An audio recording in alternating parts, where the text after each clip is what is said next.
Hello? You know you ain't pay for this. Bitch, What? let me tell you what happened. All these niggas in my DM, they be capping. I'm laughing, but I'm sick of this shit. Yeah. Let's start a podcast to talk about it. Ooh, let's give them something they can relate to. Yep. Made for the ladies, but niggas can listen to. Talk about experience, give advice. Don't forget to follow us and You know you ain't pay subscribe. for this.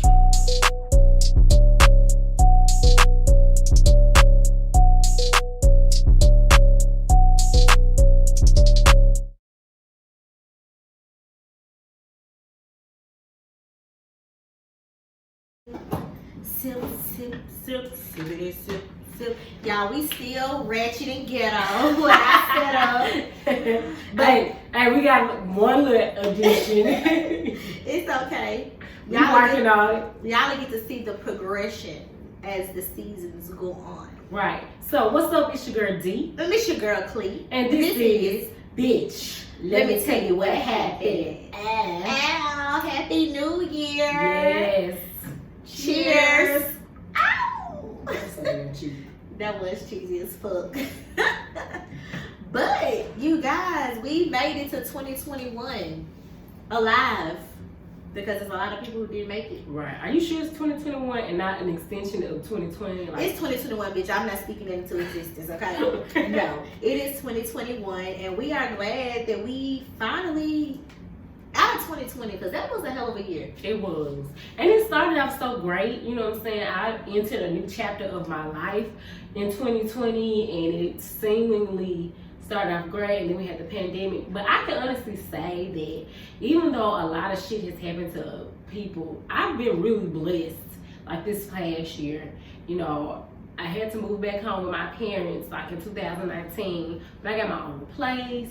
You know, I started a new job. I was able to start not one business, but two businesses.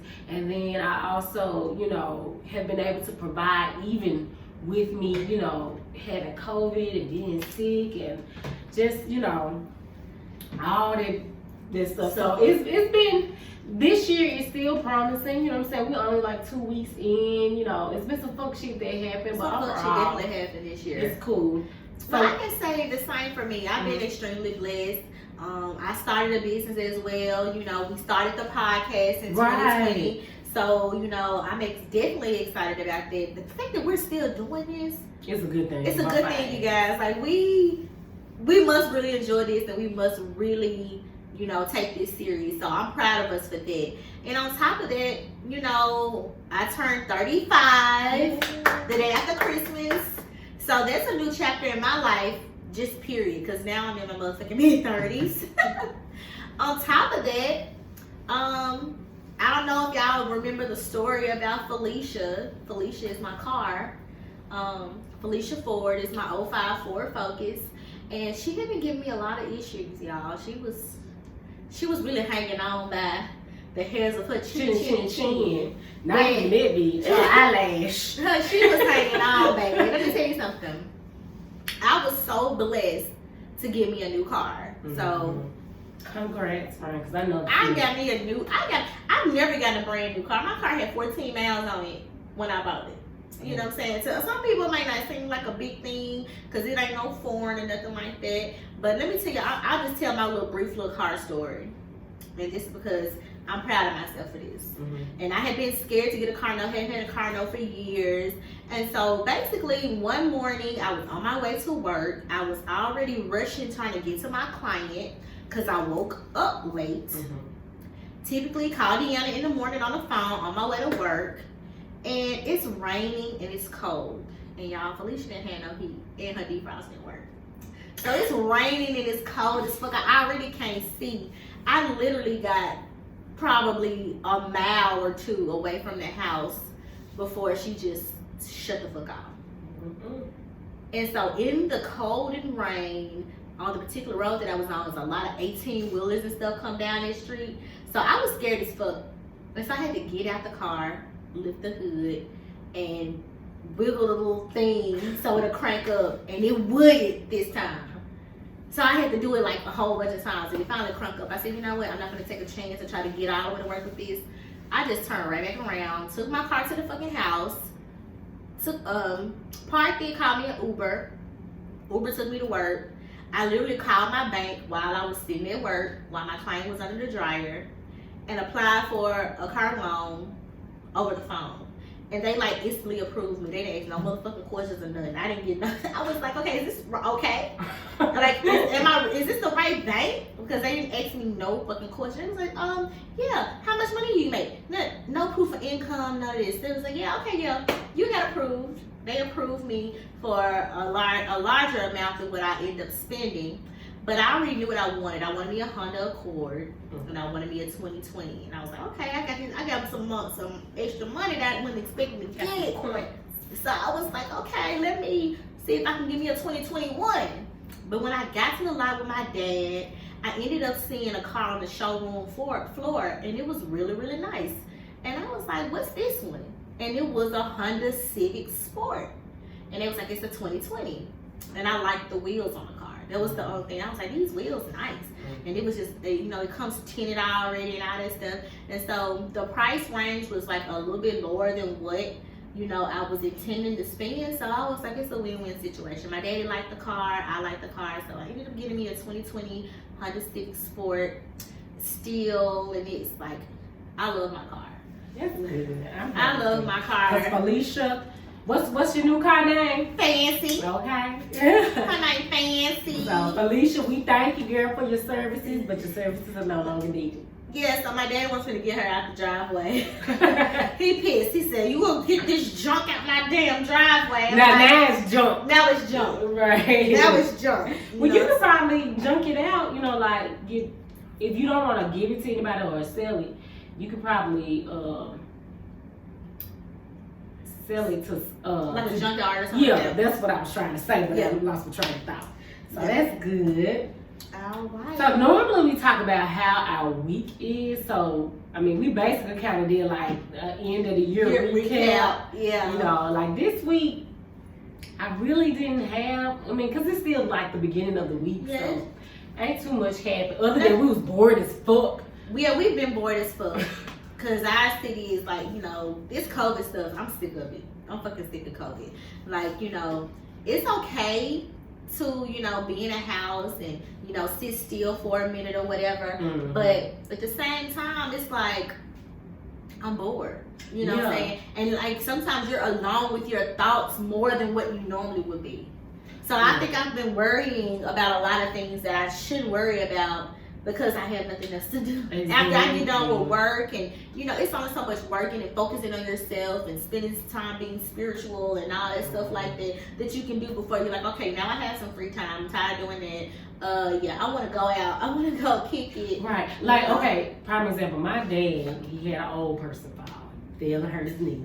So I had to come and, you know, go grocery shopping for him, because he normally does that for my mom. My dad had not been in the house 24 hours, and he was like, I'm tired of being in this bed. Because anybody knows my dad gets up at the crack of dawn and just goes. Like, he has this routine. He go get his newspaper, his Biscoff cookies, and his Coca-Cola, and he sit and read, and then he go to the grocery store, then he may go Uber or go to the church and do stuff. Like, he does a lot of stuff. And for him to, like, be in the house, and to the fact where he can't like really get up the way he wants to, it was just funny seeing him like going crazy. Right. So imagine. I understand what we feel like. Right. Imagine having to do that like days at a time, you know, which actually, since we've been talking about COVID, we can talk about national news. Cause we trying to be a little bit more organized with our shit. You know what I'm saying? We trying. You know, so we're gonna try some different things to see what works. You know, so y'all might see some different backdrops, some different backgrounds, so maybe some different setups this season, because we're gonna keep on trying to get it to the point where we want how we want it to be. You know, we had a couple of people that reached out to us and had like, I heard shit from their ass since. I know, like, you know, offering us studio time. You know, but I would call names, but I ain't gonna. We ain't gonna say no names. We ain't gonna drop no names. We ain't gonna drop no names. But in national news.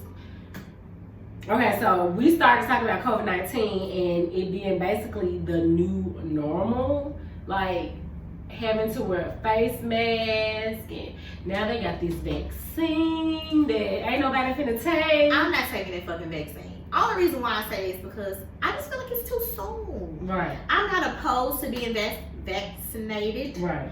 But I just feel like it's entirely too soon for them to be able to determine that this works or not. And I feel like it's still in a trial period. And I don't feel like it needs to be demanded that we take that because it's too soon, you know. And on top of that, it's 2 new strains of... It's now 3. Bitch. It's now 3. It was including the original, so it's 4? It's the original. No, it's the original plus the second one, and then it's another one. Oh, okay, so it's a total of 3 strains. It's a total of 3 strands of it now. Some shit that we ain't trying to... Yeah, I heard on it. I didn't get the details on it, but my parents were watching the news yesterday, and I heard it, and it was like it was another one. And I walked up and my mom said, "See, there's another strand of this stuff out now. There's 2 of them." And then the second one that apparently was in the UK has made his way over to the United States. Of course, was already here. My thing is, but viruses mutate. It is definitely fucking mutating, and at the end of the day, the government is not going to keep giving us stimulus money, unemployment money, and business loans. They're not going to keep doing this for much longer. So what they're going to have to do is just going to have to accept the fucking fact that COVID is here to stay. It's the new normal. Masks are what we're going to have to be wearing. Face shields, whatever.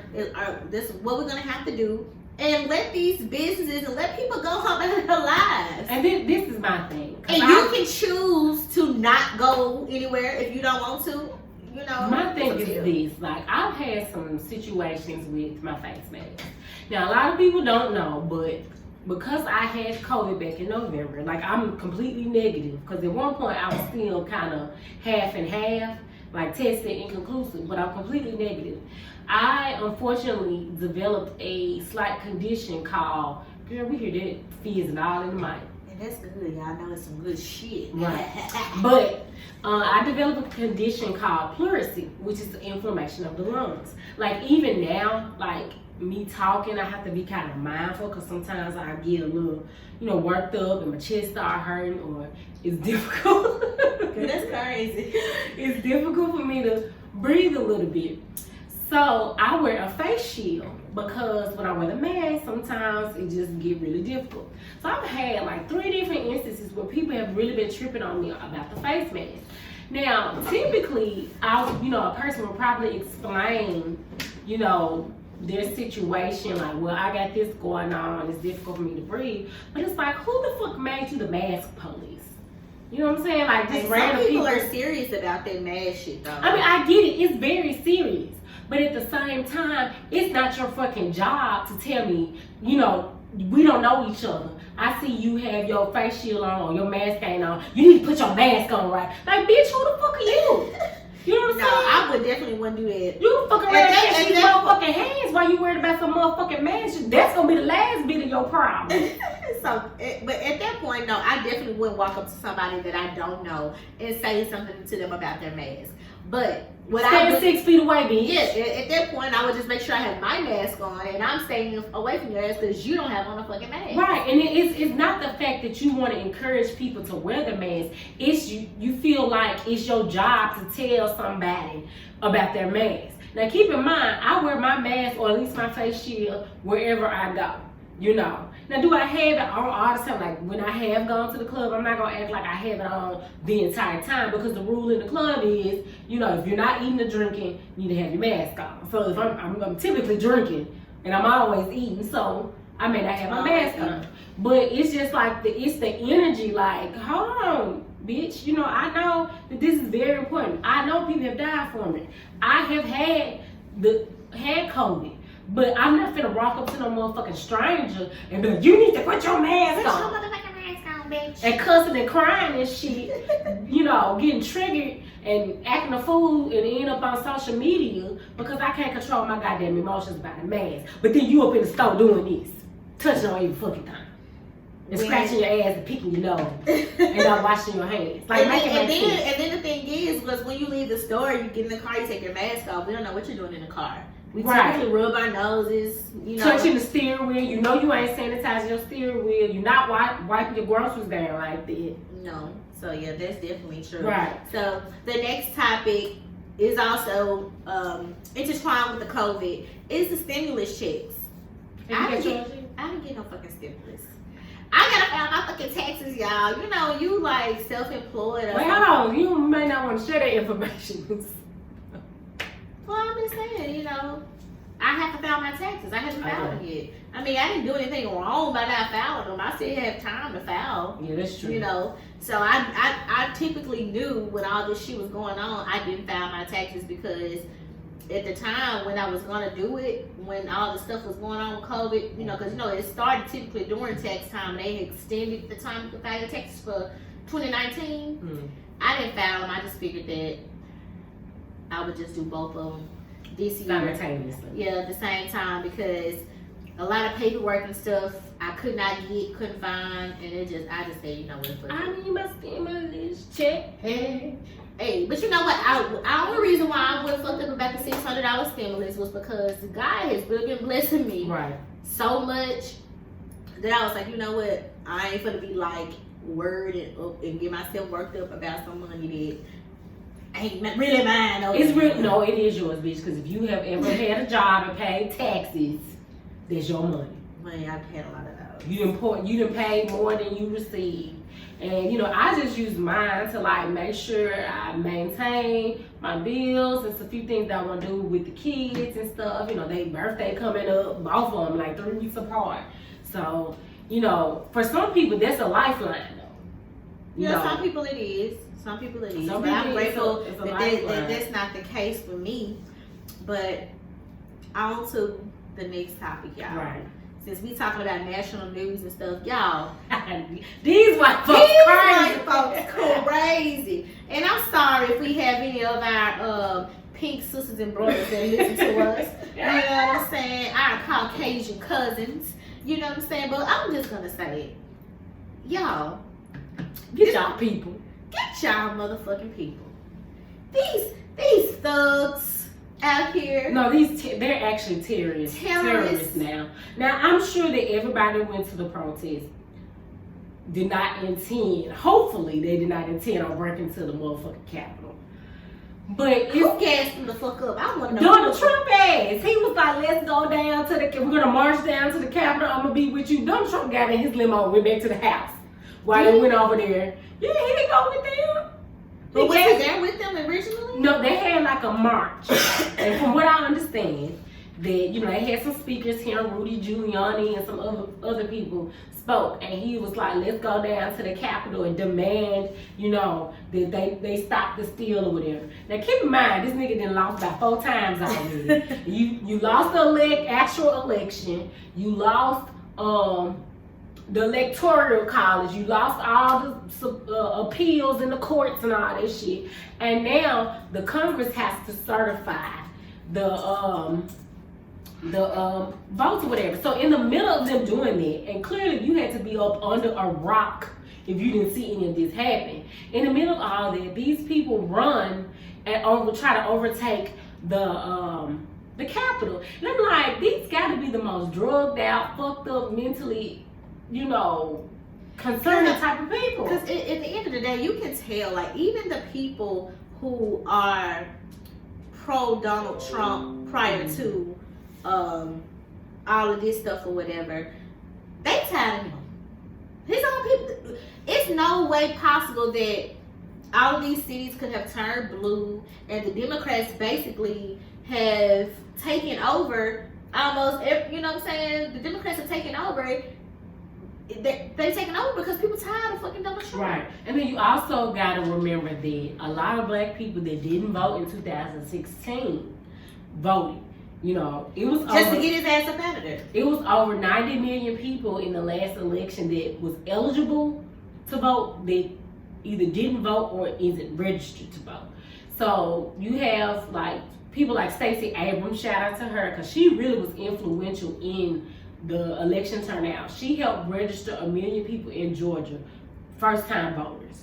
You know what I'm saying? That made a difference not only in the election, they turned Georgia blue, which had not been turned blue for a long time, as well as they earned both Senate seats, which is a big thing. You know, and I don't want to go too deep into politics or whatever because it's not a political show, but it lets us know, for all the people that saying our vote doesn't matter, here's a prime example. that it does. Now, what happens after that, you know, I feel like we still need to keep that same energy on our local elections, like with our mayors and our city council and our, you know, district attorneys and all those different people.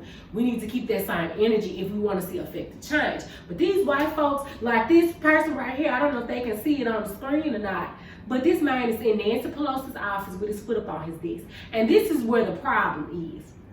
Imagine if they had actually gotten into the Senate and nobody was there to protect them or they weren't able to escape.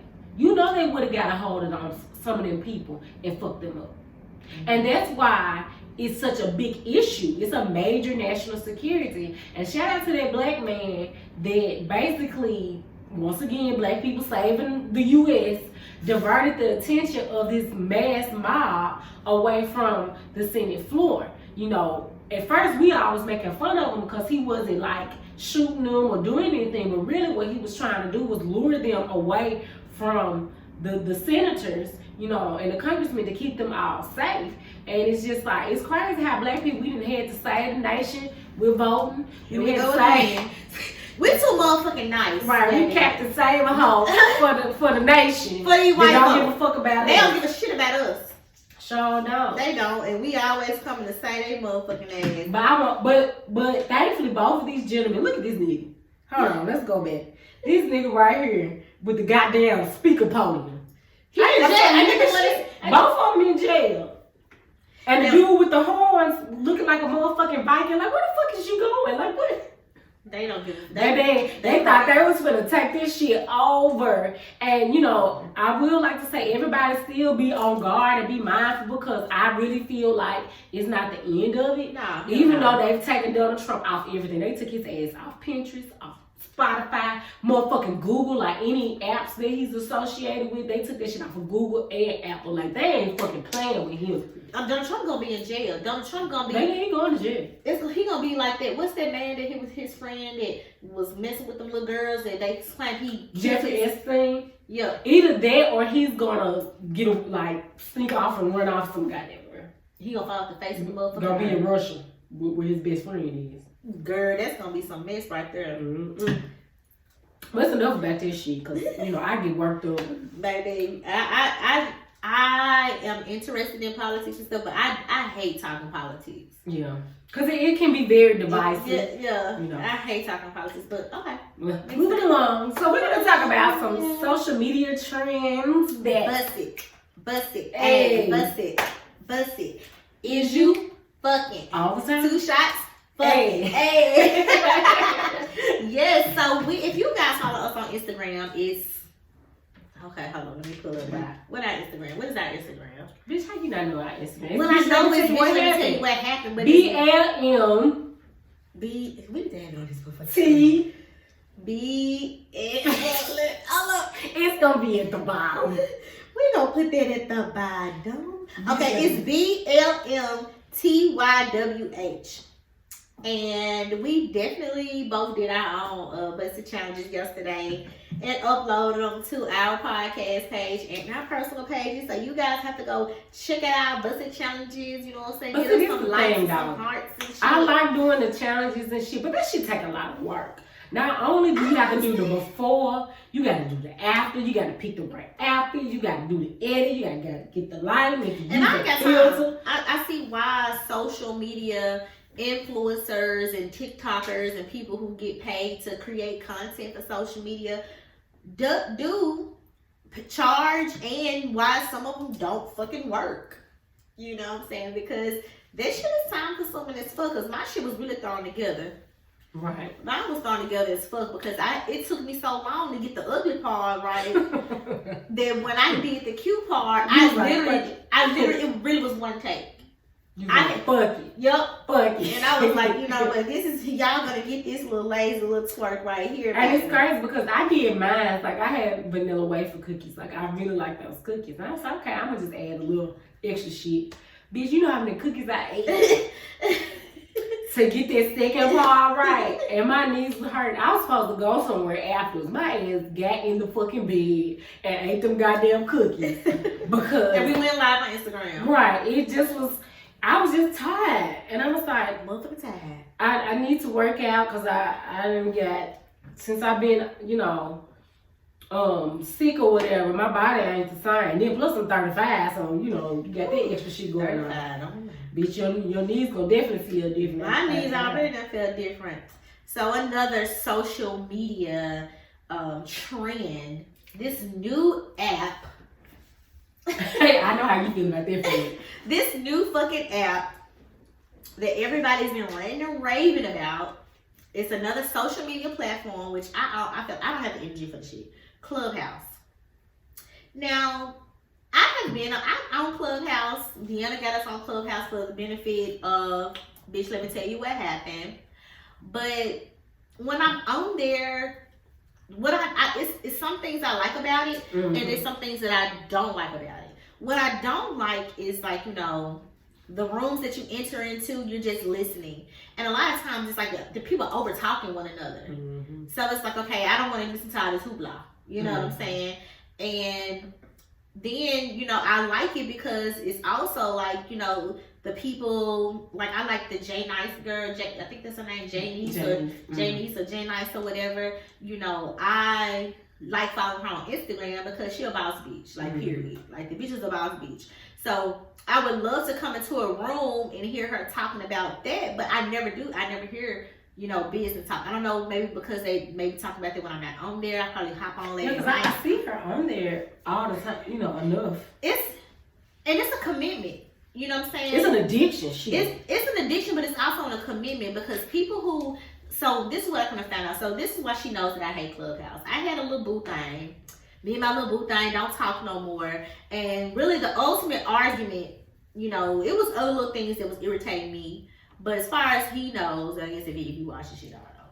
But my issue was the Clubhouse thing. He was always on it, motherfucker, to the point my phone calls were being ignored. He said he wasn't ignoring me, but hey, I felt like my calls were being ignored. My time was being decreased since he had gotten on Clubhouse.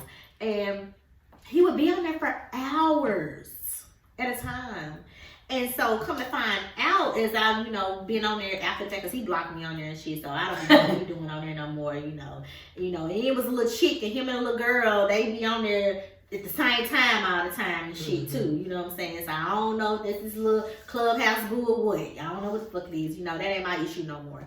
But I just, when I listen to other people talk, it's a commitment, and you can be. They had a whole room out here the other day I was listening to. They said how to be a Clubhouse influencer, and like if you are a person in a room that's real popping, you kind of have to stay in that room to keep the room going. Because if you shut the room down and people are in there, then you could close the whole room. Mm-hmm. So I told you about that last time I was over there. Like I was over there and he went to sleep. And then I went in the kitchen to go get something to drink, and I could hear a little chatter. Mm-hmm. So apparently, maybe he was the controller of the room, so he let it stay, I guess, so they can stay in or whatever. So people go to sleep on this shit, so people can keep the room open. So their room can be the most popping room. Drain like a motherfucker. Well, so apparently that's the thing, Gotta walk around with a big old extension cord. Yes. For your battery. So apparently, or like a portable charger. Right. So apparently that is, that's the thing. It's a commitment to make to get your Clubhouse followers up, I guess. I still feel like, I confronted him about the whole thing, and, he didn't like that. So he said, fuck you, bitch. Don't call me no more, don't text me no more, because I'm doing I get, if you're trying to build your platform and stuff, but anything that consumes your time so much to where you can't function in life or your life is thrown off, then that's where it becomes a freaking addiction. So, I don't have anything against Clubhouse because I've learned a lot, from the time that I have been on there. But I'm not even working like a full-time job, and bitch, I ain't got the time. It's time consuming. It's a commitment. It's a commitment, and it's so crazy because when I confronted him about it, this man told me, well, it's not like I have a girlfriend. We're not in a relationship, Cle. And I told you I wasn't ready for a relationship. So basically, bitch, he going with Clubhouse. So apparently, he's more committed to. He's ready for a commitment with Clubhouse, but not Cle. Cle versus Clubhouse, bitch. Clubhouse. So yeah, that Clubhouse stuff is it's something else, but we're gonna move along. Moving along. We'll keep you updated on it. Look, I feel like he gonna see this. Fuck him. He know who he is. We ain't gonna say no name. We ain't gonna say no names. Okay. But Not today. Maybe next time. But in other news, we're gonna talk about our jam of the week. I guess you can say. We're talking about music, entertainment. So I know I'm a music head. Mm-hmm. And even though Deanna's a musician, she is too, but I listen to a whole lot of music, like all the time. I don't even watch TV. Mm-hmm. But this new Jazmine Sullivan, bitch, hotels. Bitch got me in my motherfucking feelings. I don't think Got me crying about a nigga I ain't even met yet. It's not even. Look, I'm gonna tell you, like, unfortunately, I was in my feelings when she dropped the shit. You know what I'm saying? So it was just like, it had a whole different effect on me because I was already emotionally in my feelings, you know what I'm saying, from Clubhouse Bay. Now let's talk about how this bitch look. She look good than a motherfucker. First of all, I didn't know these damn pants were see-through when she got on motherfucking thong. I didn't either. Yes, it did. She look good. She looks good. She said, I mean, she was always pretty. so I big. never leave the house. Wait a minute, so she gonna be big? Which one you like, Big Jazmine or Little Jazmine? Both, because You that know, bitch like, saying you know there was like Big Luther, Little Luther. both, because that bitch be running. She can sing her ass. And it's not fair. Like, I can't run and save my life. And I'll be like, it's like her runs are just like her breathing. It's like, but she, like, this is a good body of work. I love the interludes that she has. She got different women talking about their hotels and stuff. Like the shit, like the songs. You know, people was like, when she said the song, she was talking about the dude living home with his mama, but she can buy whatever he want. Like, that's just a point of view because you have women that do it. I just feel like every song you could relate to it at some point. Now, I ain't never took her and no nigga to that extent. But I don't fuck with a nigga that wasn't shit, didn't have shit. I let a nigga borrow $20 before. Off the street of him having good dick. You know what I'm saying? Right. I'll be like, yeah, baby, I'll bring you something. You hungry, I'll cash you for $20. Right. I've done it. I've definitely done it. But the song Hunt Ari. Let me see it on. I want That made me think about Clubhouse Bag on even lie. That's his new name. Clubhouse Bag. Clubhouse Bag. Nigga dumped me for Clubhouse. He said, block. Right. But yes, that made me think about Clubhouse Bag because Clubhouse Bag did have me one. Girl, everything gonna make you think about Clubhouse Bag. Any freaky ass song. But you know what? We gotta wait. You know, we gotta save all that for story time. You know what I'm saying? Okay. We gotta get through our show. Yes. Okay, but I also want to talk about this. Okay. Vibes versus feels. And what I mean by that, you have certain artists that gives you like vibes, and then you got certain artists that give you feels. For me, Jazmine Sullivan gives me feels. Like, gets me emotional where I'm about to cry. Jazmine Sullivan, her, and Snow Allegra, like those are the three women I think about. Give me feels. As far as vibes, like Janae Aiko, Summer Walker, and maybe like Ari Lennox kind of give me. Yeah. But you know what? Kalani kind of give me feels too. Kalani gives me feels and vibes. You know, really, all of them give me vibes. All of them give me feels and vibes. Tiana Taylor, she give me vibes and feels. Yeah, but baby. Jazmine Sullivan, I was crying. Like, I done made a whole broken hearted playlist.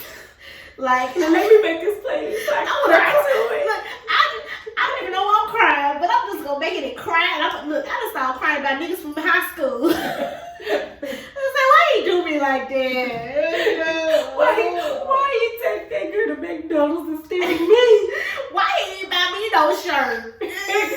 Out of her shit. No, why he didn't buy me one of the shirts that you used to spray paint? Why he want to take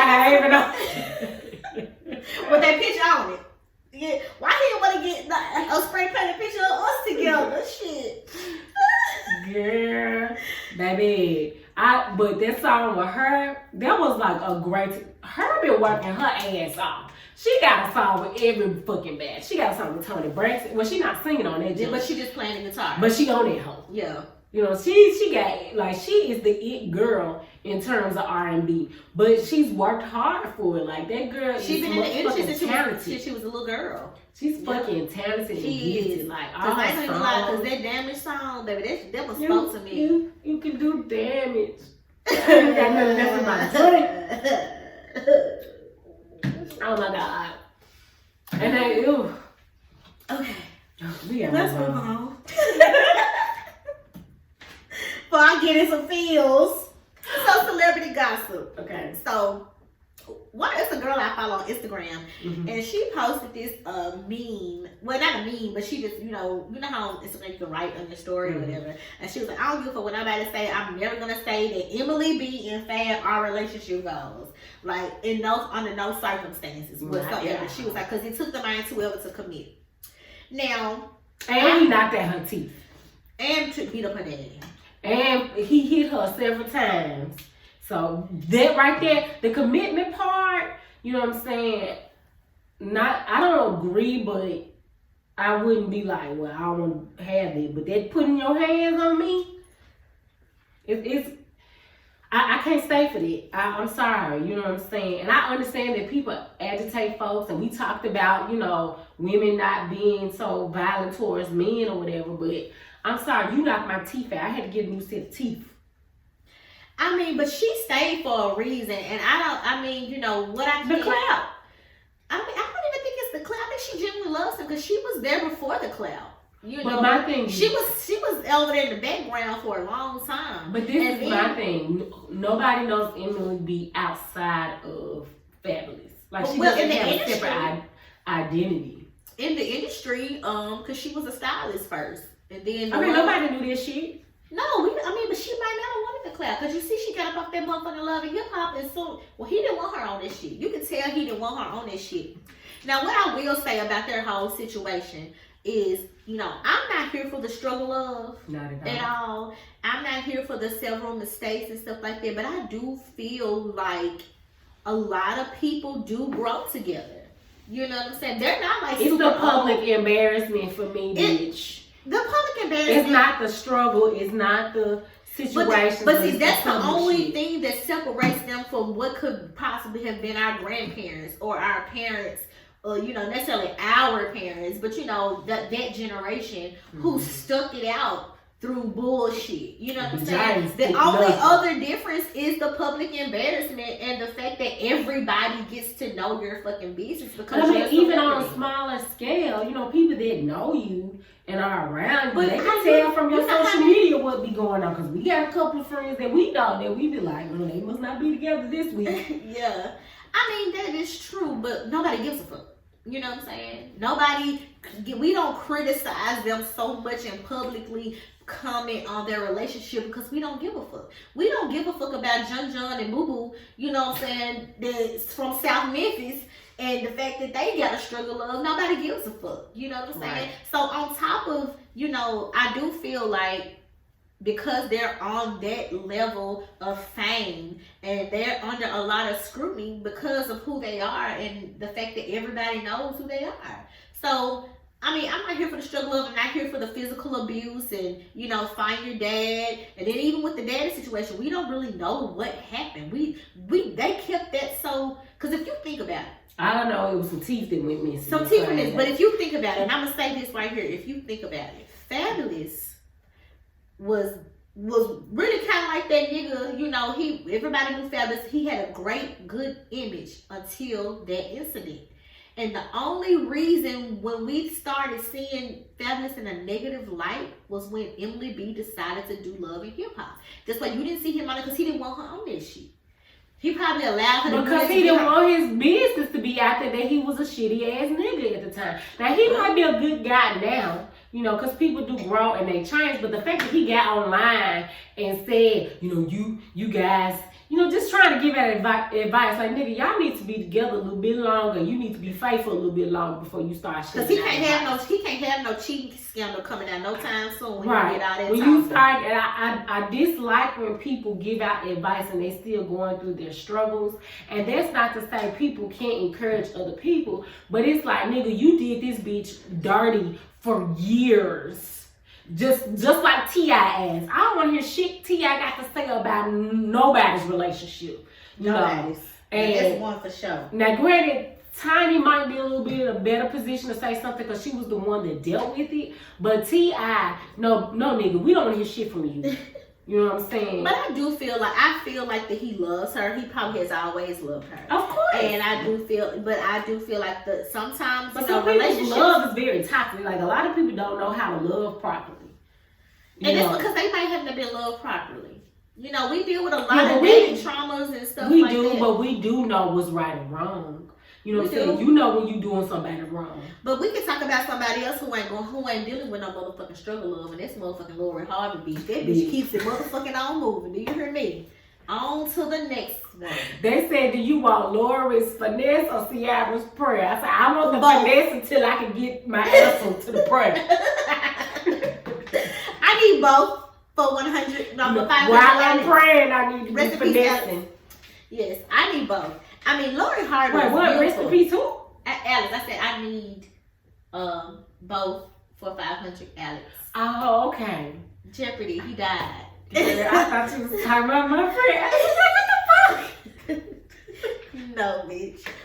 But yes, Lori Harvey, I think she's a gorgeous girl, baby. Mm-hmm. She is beautiful. That bitch bad. I don't give a fuck about this was a statement right here. Baby, that was a statement. She's like, this my bitch. That picture of him with up on her lips. I mean, on her face, and she's smiling and shit. He wanted them to know that because he posted it first. He posted it first, baby. One thing about Lori, when you solidify those relationships, she don't do it until the nigga do. Okay. They have to put her out there before she put that. You know what? She number 24. I didn't get the handbook, bitch. Bitch, I need you to write a book. I need the mother. I'm 35, bitch. Because your daddy didn't do me no type of justice. Somebody, I saw a meme today. It said, act like a man. It said, act like a man and think like one too.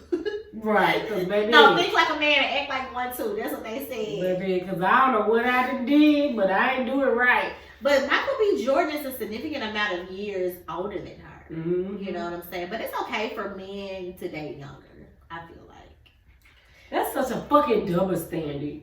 And double standards are there for a reason. No, because men put them double standards in place. Women, we put them too. I like. Because don't no bitch wanna be equal and pay all the motherfucking bills. That's what you know what I'm saying. If I got the money, shit, I don't give a fuck as long as that shit paid. That's what I care about. Is it paid? I don't care who paid. Bitch, please. I'm sorry.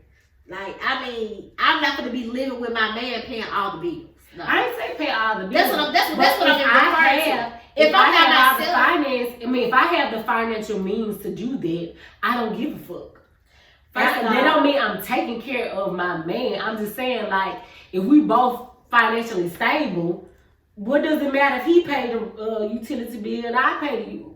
I mean, what does it matter if I pay the rent or he pay the rent, or if he? That's not what I'm saying at all. No, that's not what I'm saying. Working as a team, that's not what I'm talking about. But that's what I'm saying. Well, no, that's not what I'm saying. What I'm saying is double standards are there for a reason, meaning that there are roles. They are there for a reason. Some things that we want double standards on. Because we've been trained. So you want to be in a 50-50 household? Just say it.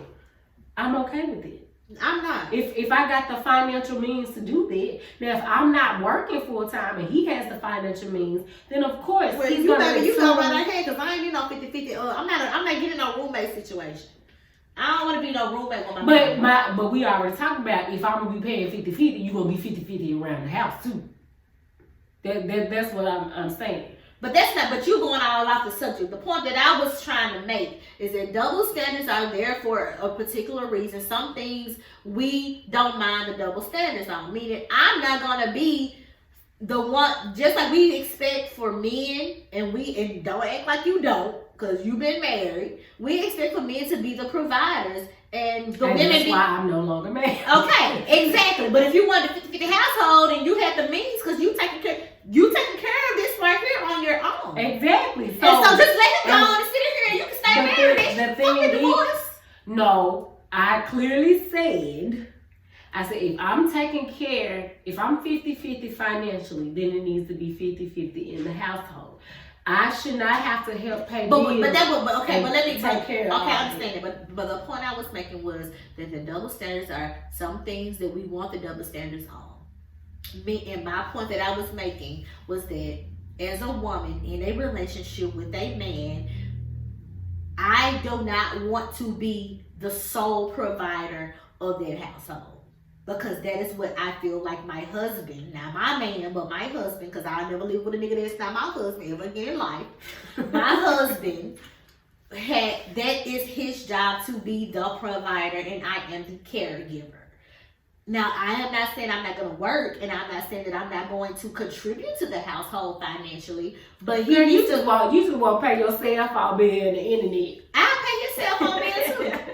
I'll pay your cell phone bill too. Pay the internet. But I mean, buy groceries. Yeah, I'm going to tell you something. I'm just sorry. I mean, I grew up with a father who did all of it. My mama paid. Okay, and that's the truth. My dad did the same thing too. But what I'm saying is, you're not looking at you want to be a boss bitch, right? I'm gonna forever be a boss bitch. I am a boss bitch. I don't want to be. But what I'm saying, why you getting spicy? I'm saying that you want to be a boss bitch, but it's gonna be difficult to be a boss bitch and be a nurturing as wife. But girl, let's say that for another podcast. Moving right along. We're going to talk about people that didn't make it through the COVID-19. We're going to talk about Miss LaToya Luckett and whoever her husband is. Because I don't know his name. It's his name, damn, what's the name? That nigga. I forget. Tommy's. It sounds like somebody she don't need to be there. His name's Tommy. So, like, from the jump with this whole situation, I remember when they first got together, I remember me and Tia was so assistant because I think they did an episode of that Black Love that comes on. Mm-hmm. And me and Tia, like, we are like these hopeless romantics, like dead ass. And I was like, oh, I'm so happy for her. But you could tell that she was where we are now. Well, me, I don't know about you, but me and Tia, because we talk about this all the time. Tia's our other best friend, you guys.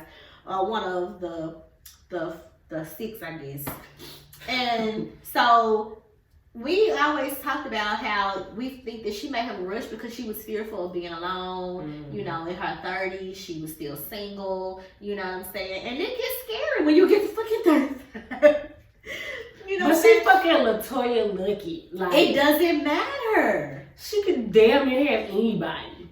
Well, I mean, the thing is, that's also a perception that we've talked about. Yeah, that's true. So we might think that she can get anybody, but then look at she get with this. But I remember their story. They met through a friend at a wedding. Mm-hmm. So he is a businessman. So it wasn't like he was just no bomb ass dude that was at a wedding. They had a mutual friend that hooked them up. And she talked about how they talked on the phone and did this whole phone conversation thing for a long time before they even physically met. And before she even told him who she was, that she was the LaToya Luckett from Destiny's Child. How did he not know? I don't think they shared pictures or anything. It was just phone conversations for a long time. Now he could have known. Somebody could have gave him a cue, but from their story on Black Love, she did not let herself be known who she was, and they formed this bond over the phone before they met each other. Of course, it seemed like it moved fast, and then it did. And then now they're divorcing. And if you watch the show with them on it, like he said he never stepped out on his wife, but it does seem like he was very, very, he used that I'm very active in my child's life with my baby mama, like trying to still keep that family dynamic for his kid, his daughter at the baby mama house. You know what I'm saying? So he was going over?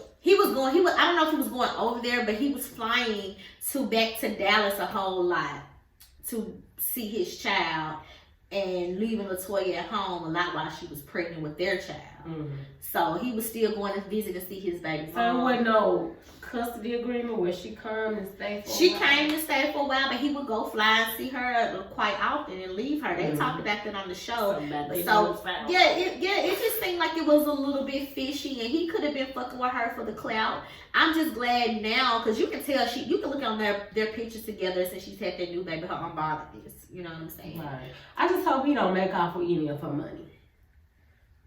Cause he just gives me sleazeball vibes. Like just looking at the picture, it's just like. And then he said some. He gives me Kenu vibes. Mary J. X. Oh, he was trash. Like, he give me them kind of vibes. Who's to say? But good luck to you, Latoya Luckett, and hopefully, you know, get rid of.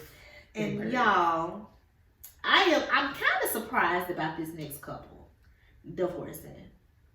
Only because I'm surprised, but I'm not. But Kanye West and Kim Kardashian, I don't fuck what y'all say about Kim K.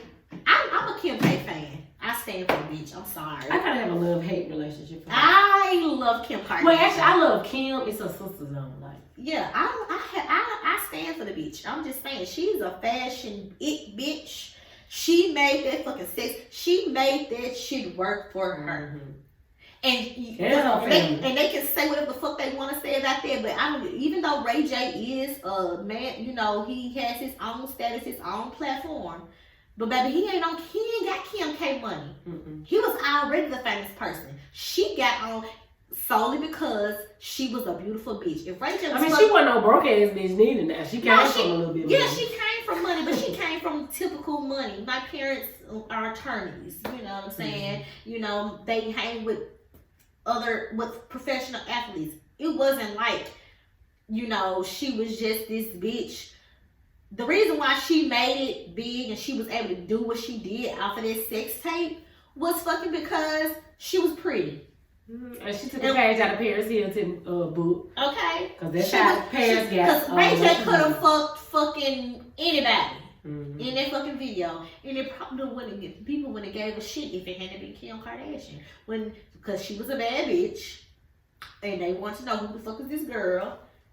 And and then it made it better because of her connection to her father and stuff like that, and the OJ Simpson stuff. That's probably why she got her clout. But anyway, I just feel like Kanye the problem. Well, no shit. He the problem. He just like a typical nigga chase you down for years.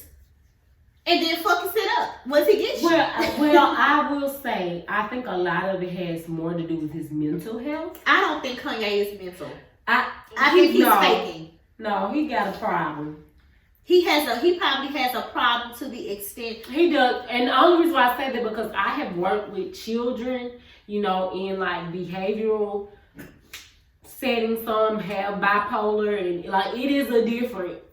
And it's a mental and emotional and physical stress, you know, going through what they are going through. You know, I feel bad for both of them, you know, in a sense, because Kanye feels like he's right in what he's doing. And I think he's trying to change Kim, you know what I'm saying? And Kim is like, well, this is who I am. This is who you knew I was when you married me. You know, why do I have to change myself for you? Because, you know, Kanye has gotten on this whole, you know, I'm holy now. I'm not doing secular music anymore. I'm this, that, and the third. I'm trying to run for president and I'm having my mental breakdowns. That was a blog reported that she said that him running for president was her last straw. Like she was done after that.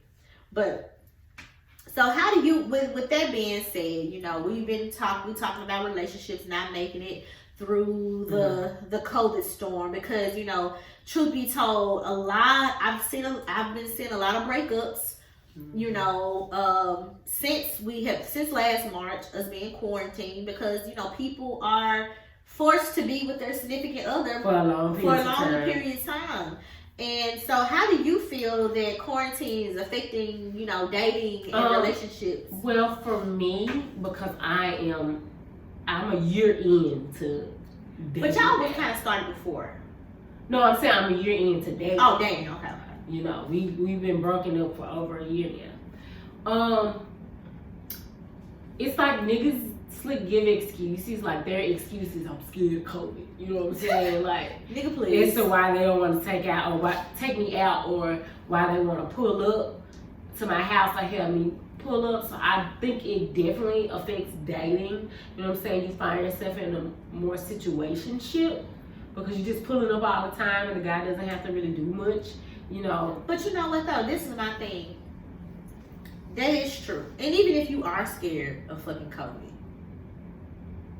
if you one of them motherfuckers that's scared of cold, unless you cooking every motherfucking day or something like that, then you're going to get food. So even you can make an at-home pull-up something special if this what we doing. It was I was dating or talking to per se. I enjoyed going to his house because it would always be fun. We'd sit up and watch music videos, we would play games.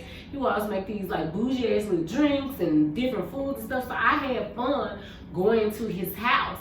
You know what I'm saying? But I'm just saying in general, most people don't put in that amount of effort. No, they want you to pull up and fuck. Basically.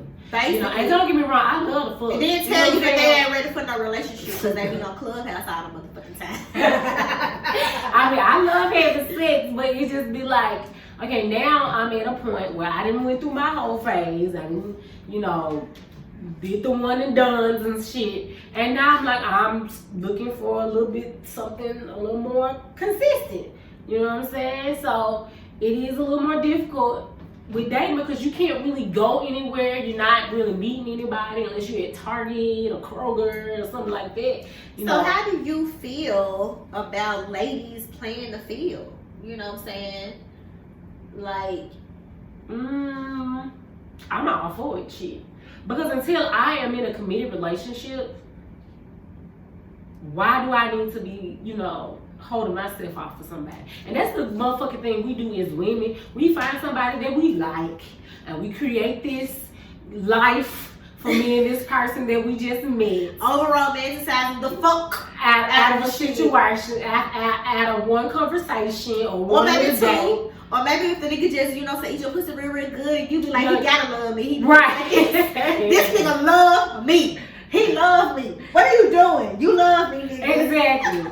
We tend to do that and we cut off all our other options before. I never do it again. Well, I ain't gonna say I never do it again. Before we get that commitment. You know what I'm saying? And unfortunately, like with the double standards, in society, it's an issue when a woman plays the field. Just like with Laura Harvey. She's been called all types of sluts and hoes and shit because she's for the street dating. You know what I'm saying? But Future done dated how many bitches in the last year and a half? But we talk about Future too, though. Future get talked about too. Okay, well, we don't use Future. But I'm saying men in general, you know, they're considered playboys when they, you know, date all these different women. So they're real oats. Right. But our asses, we gotta sit up here and cry about one motherfucker and hope he do us right, and when he ready, he gonna wipe us up after he done fucked every bitch in the city. You know what I'm saying? I don't understand that part. Ladies, enjoy yourself until that nigga say, hey, you're the one I want to be with. And he may not be the nigga that say that, you know, the person that you fit. I get tired of seeing these stories and having these final conversations, bitches crying about niggas that ain't even theirs yet. You know what I'm saying? Like, if we're gonna cry, let's cry about somebody that actually belonged to us one point in time. Well, nobody belongs to anybody because none of us is. Well, I mean, like, in commitment wise. Yeah. You know what I'm saying? Because I have cried about niggas that I know I might ass be crying about their ass, texting somebody else. It just be the audacity of why the fuck you would do me like this? Like, how dare you? You know what I'm saying? So play that motherfucking field, bitch. I am the Tom Brady, the GOAT at that. Because what y'all say about me, this bitch always be on the date. Yes, I do. And anybody that I do date, I let them know I date other people. Not because I'm just trying to be a hoe and just be all out here. No, it's like until I feel comfortable enough and secure that you're somebody that I want to build my life with, I am going to date. You know what I'm saying? And, you know, if you don't like that shit, you ain't got to fuck with me. And I agree with that because I've done that for so long. So, like, now, like, Deanna has been married and, you know, that's something that I desire to do is to be married. So, we're on two totally ends of the spectrum yet again when it comes to relationships. Because when I was out here playing the field and doing my whole shit, she was a wife. So, she couldn't fucking relate, you know. She's wanting to play the field. Me, on the other hand, I'm definitely fucking trying to. I want a committed relationship, so I'm trying to explore things that are have more substance. I do too. It's just that I don't want to rush. I'm not saying you are. I'm just saying, like, I really have a big fear of rushing again. So it may take me a little longer before I be like, yes, I want to commit to this person. It's not that I don't want the commitment. It's the fear of I've already fucked up once. You know what I'm saying? Damn. And I don't want to do that again. No, it's no shade to him.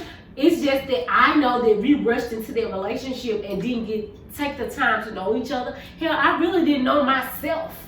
You know what I'm saying? But I got you are young. You know what I'm saying? So I don't want to make that same mistake again. And I don't want to waste nobody else's time. I don't want to have any more children. You know what I'm saying? This bitch got this shit sizzling like them hot plates at Chili's. TJ Fridays.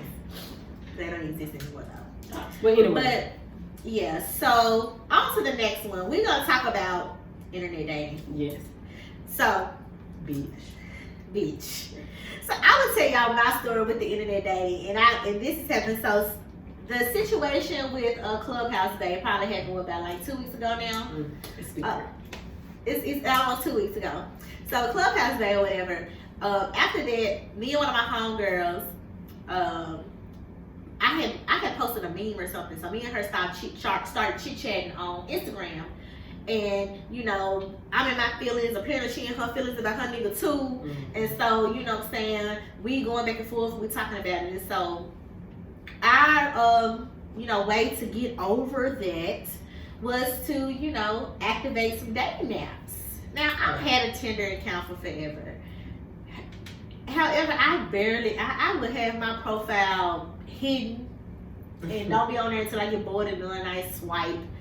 And I'm not very active on here. Mm-hmm. I'm not very active on there. I swipe. Prime member. I'm not very active on there because, you know, I've always had been skeptical of online dating anyway. But since now, you know, the pandemic and, you know, social media and stuff, it's like, okay, whatever, you know, Tinder, it is, whatever.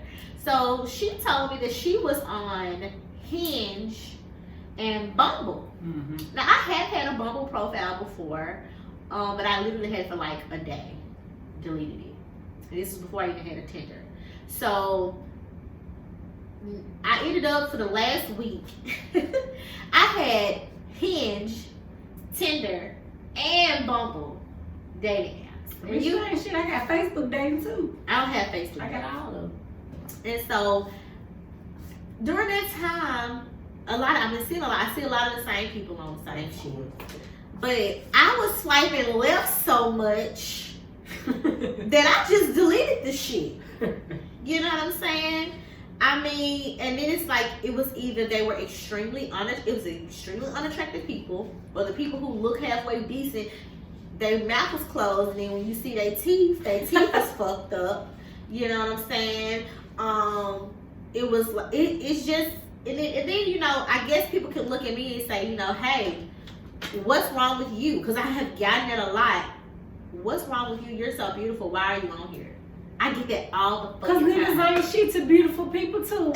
You see how the fucking Beyonce got cheated on, bitch. And he ugly as a motherfucker. He had his nerve. Right. And y'all still talking about what's such a pretty lady on here for? If Beyonce ass motherfucker Beyonce, her ass would be on fucking Tinder, too. God damn it. It's just that she got money and she got fame. Yeah. So, that's one of the questions that kind of agitate me. Like, motherfucker, I'm on here the same reason. Either I'm here to fuck or be your friend or be your forever. Shit.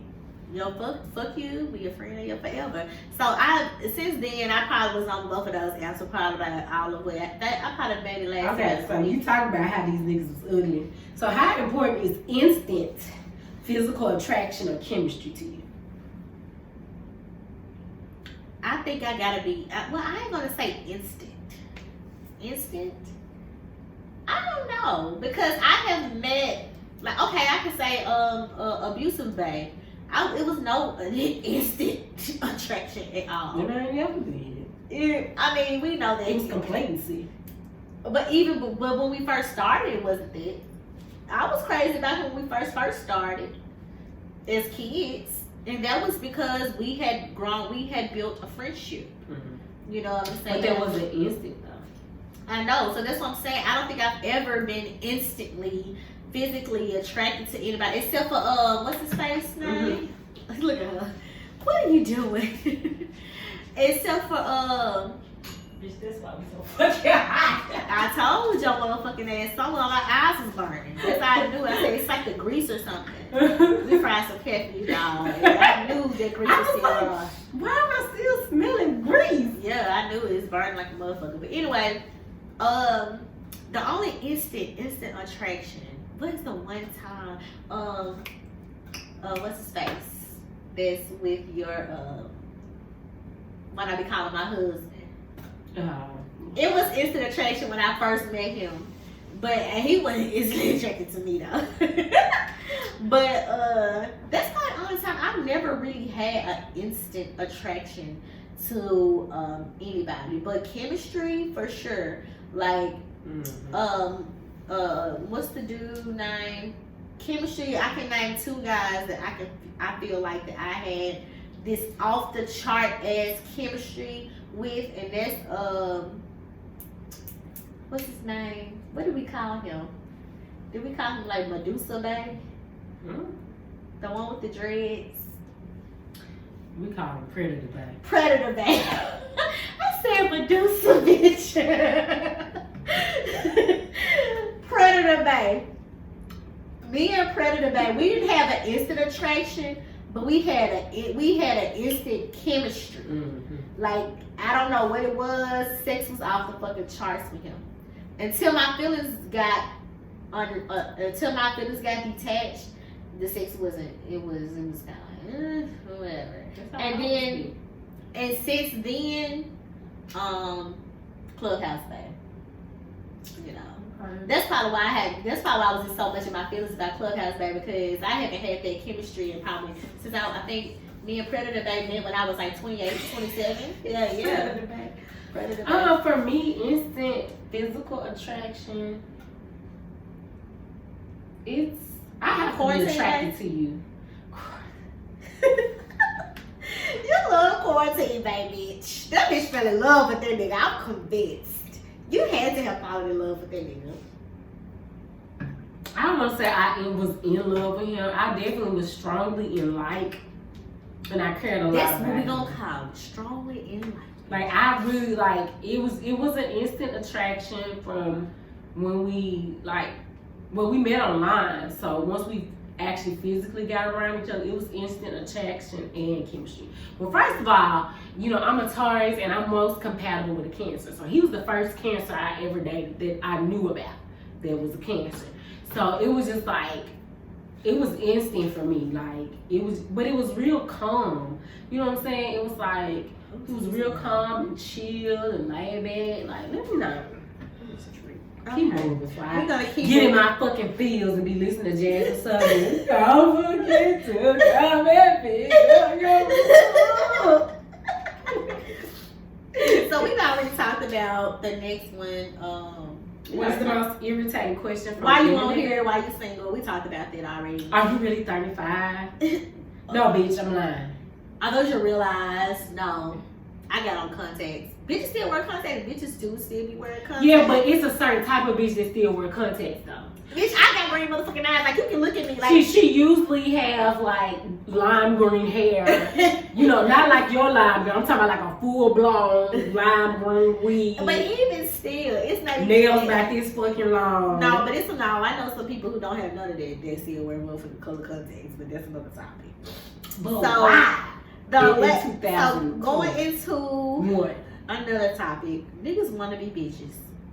So this was a topic that we came up with. This is the last minute because I seen something on Facebook. I'm in a private group on Facebook because somebody posted something that some guy on Facebook posted. He was like, you know, when a man and a woman gets engaged, the woman gets a ring. What does the man get? Bitch, you don't get shit. You proposing to me. I'm what you get. Until you fucking marry me. You get your ring. A man that finds a wife finds a good thing. Don't say a woman that finds a husband because they know y'all ain't no good. Jesus already knew, did Jesus already He already said that shit. I said Jesus the fucking Messiah said me. I said shit. But he know my heart. He know our heart. Let's take some communion.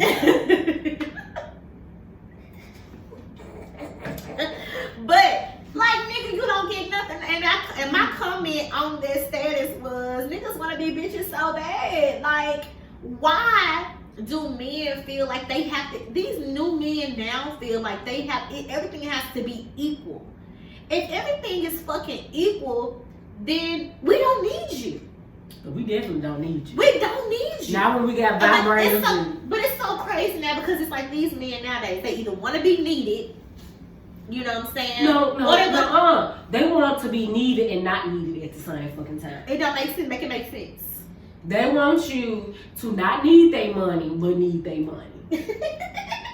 And I just be looking like, what? Because when I act like, or when I don't need you, and that doesn't mean I don't want you, it's that I don't need you to rescue me or save me. That's a motherfucking problem. You too independent. You too, this, that, and the third. But then if I'm needy, or I need you, or want you, or need you to do this different stuff, you ain't got your own shit. Like, we can't win for losing. Because I don't know what has happened with these new niggas. I don't know if it's social media. I don't know what the fuck it is. You know what it is? It's the motherfucking skinny jeans. They start acting like that till they start wearing skinny jeans, getting them lace fronts. Wait a minute, it's that Beijing that's seeping into their motherfucking brain. You know what? And that goes with the topics. Niggas want to be bitches because skinny jeans was ours. They kind of got that shit. We was wearing lace fronts and covering up shit. You know what I'm saying? Now they doing that shit. They getting their nails done. They got purses. They got purses. Right. They getting gel polish on their manicure. And they doing the busted challenge. With their suits. Shit. You know what? Niggas want to be bitches. And it's nothing wrong with a woman showing interest into a man. Okay, I get that part. Let me know that you're interested in me. It's okay for me to call my guy first that I'm interested in, or text him first, or do a nice gesture towards him. I get that, because there's a lot of women that don't do that shit. But nigga, if you propose to me, why the fuck you get your ring on the motherfucking wedding day? This engagement ring is a deposit. A deposit. You know what I'm saying? It's a deposit on our life or our future. And at this point, if you done propose to me, then you clearly see a future with me. And the fact that you're one and I'm gonna get your ring off Pandora box. You know what I'm saying? Be patient, shit. Like, Pandora's box. Pandora. But like that just clearly means that you saw something in me that you want to spend the rest of your life with me. So if you're thinking of that, what I'm gonna get if I propose to her, then don't propose to me. If that's your mentality, you know what I'm saying? But we are wrapping up the end of this episode. We have another topic. It's supposed to be story time. Bitch, we gonna be here all night. I'm not. Do we need to say this for the next episode? We might have to start the next episode off with story time, because story time was I've already done talked about Clubhouse Bay throughout this episode 11 motherfucking times. Mm-hmm. And I know for a fact that he watches us sometimes. I don't know how often. He's definitely, watched us before. I'm gonna tag his ass. So I don't want to, blast him just yet. Well, you know what we can do? We can dedicate a whole episode to your story, bitch. And that way you can get it on out, because I don't hear it no more. Well, I'm doing better. It's been a week. No, yeah, you doing better, but you still talking about it. Like, I can't help it. You be like, dang, Deanna, you still got your Christmas tree up. Man, Clubhouse Bay, his Christmas tree, like, girl, your eyelash showing crooked. I remember the time Clubhouse Bay fixed my crooked eyelash. First of all, he didn't have no tree up, and I never. I know, but you know what I'm doing. I'm just saying. I mean, I can get. Girl, I can be talking about when I'm. Oh, but I can give y'all another story time. Okay. So it doesn't have to be about Clubhouse Bay, because you know what I'm saying. I can't really say what I really want to say about Clubhouse Bay on this motherfucking podcast. It's too soon. It's too soon, and I'm all for blasting and not giving a fuck, but I ain't ready to not give a fuck yet. So I gotta give. Well, don't tell the story till you over it. Yeah, you know what I'm saying, because he might. I kind of want him to still go. So it's like, damn it, I can't say the wrong motherfucking with that, but it is what it is. So, I don't know if y'all remember. I think we talked about this on one of the episodes. I can't tell you which episode it was last season, but I got stood up. You know? Oh yeah. So okay, it was this guy. This is how we met. So one night I was at the weekend. This was prior to. Well, this was in the midst of, this was when they first opened things back up from the pandemic. The first time. So bitch, it was October. No. I'm telling you, that's how I met him. Oh. No, but no, I may have got. So this was when they had started opening things back up for the pandemic, and it's a place here in Memphis called The Weekend. That we used to hang out at, and I think I went that night, and that was the night me and you were there. I think it was that Sunday night that we went when Mario and them was there. I'm about to say, because my recollection, I be high and drunk, so yeah. So it was that night that Mario and them was there, and we ended up I don't be light skinned back. Yeah, we was sharing a hookah or whatever. So it was that night. So I got in my car and he was driving, and I was trying to get. I was in Felicia at the time too, y'all. So he pulled up, and I'm parked parallel on the street, and he pulls around, and he comes, and he's like, our car's right here and stuck in traffic, so we can't help but to see each other. I'm trying to get out, he's trying to get around. And so he rolled out the window, and he's like, what's up, you know what I'm saying, or whatever. And so my window couldn't roll down. So he was like, what's your number? But I got electric windows, but my window didn't roll down. So he was like, roll it down. And he was like, and I was like, no, and I was like this, and I was like, no, my window doesn't roll down. And then he was like, call me. And I was, oh shit, I couldn't hear myself no more. Mm-hmm. So I'm like, he's like, roll the window down or whatever. And then he was like, call me or whatever. And he started like putting like the numbers up in the window of his phone number. Mm-hmm. So I instantly called him. And so we get out. I'm on the expressway. I'm driving. We talked on the phone for probably like 3 or 4 minutes. He was like, I'm going to hit you up, da. So the next day was like a Monday. So we ended up chit-chatting, ended up talking and stuff. And it didn't turn into anything, text here and there and stuff like that. And then he just kind of like disappeared. And then one night, me and Deanna was out again. All right, now you in this swivel. I know, I see it. And so one night, me and Deanna was out again, and then we ran into him again. Mm-hmm. And so I'm like, dang, what's up? You know what I'm saying? You disappeared. I just wish I should have known then. He did like to do disappearing motherfucking things. And so. Magician. He's a motherfucking magician. Magician bag. That's his name. That's his name, friend. So Magician Bae, he ends up walking into my car. And we stand outside probably 2 hours after the club closed. When it was all over with, nobody was in the fucking parking lot. And we talked, and we stood outside and we talked for about 2 hours. And I really felt like we had this really good conversation. Like we had made this good little connection. It wasn't like, oh my God, one of those connections. But it was like, man, this nigga cool as hell. And he was like, man, you cool as a motherfucker. So I was like, okay. So we ended up chit-chatting after that. And he ended up planning a date for that following Friday. And so we got on, we had been texting and talking and FaceTime and stuff. And then when that day finally came, I was like, damn, I haven't heard from him and stuff like that. So maybe, he gonna, hit me with the okie doke or whatever. So I'm prepared for the ghost, the nigga don't say nothing about it. So then he ends up calling me. And he didn't just call, he FaceTimes me. Mm-hmm. He's sitting at home, he's on his couch, and he's like, I'm about to, he was like, what you doing? I got off late, I'm sorry. And I was like, oh no, I'm just at home chilling, And he's like, well, let's go. He was like, let's go grab something to eat. I'm like, okay, cool. And he was like, I'm gonna hop in the shower. I said, okay, me too. About an hour later, I'm like, okay, what time you want to meet? No response. And so basically, y'all, he didn't say shit else the rest of the night. He didn't say nothing else. So he went to the extreme measures of calling me to tell me to go ahead and get ready and get dressed to only disappear and ghost my motherfucking ass. Now, I was pissed. I was livid. actually, because I just felt like it was unnecessary. Because you called me. Yeah.